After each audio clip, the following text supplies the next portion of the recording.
আসসালামু আলাইকুম। যে ফোনটি দেখছেন এটি হচ্ছে Realme 5i। এই ফোনটি মূলত এক ভাই নিয়ে আসছে। নিয়ে আসার পর বলে যে ফোনটা ভাই দেখুন তো, ফোনটা আপনার অন হচ্ছে না। তো আমি তাকে বললাম যে ভাই এটা কিভাবে সমস্যা হয়েছে? বলছে ভাই আমার এটা চার্জে দেওয়া ছিল এই কারণে সমস্যা হয়েছে। তো আমি সবকিছু খুলে দেখি, খুলে দেখার পর দেখি যে পাওয়ার আইসি দেখুন একদম পানি জমে একদম বাদ হয়ে গেছে।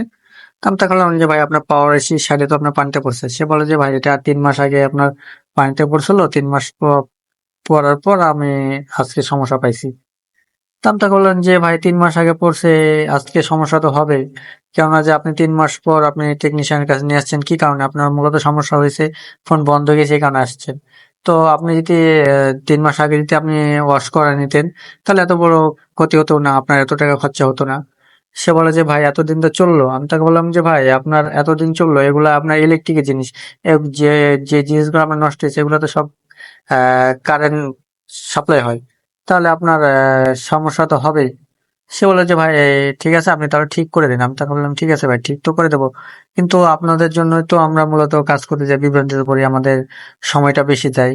আপনারা যদি আগেই কাজটা নিয়ে আসতেন তাহলে অবশ্যই আমাদের এই সমস্যাটা থাকতো না।" আপনারা মনে করেন যে ফোন চলতেছে, ফোন চালাই। কিন্তু না ভাই আপনাদের যদি ফোন অবশ্যই যদি ফোন পানিতে পড়ে অবশ্যই সঙ্গে, সঙ্গে আপনার যেকোনো ভালো টেকনিশিয়ানের কাছে যেয়ে সার্ভিসিং করে নিলে আপনার এত বড় সমস্যাগুলো হবে না।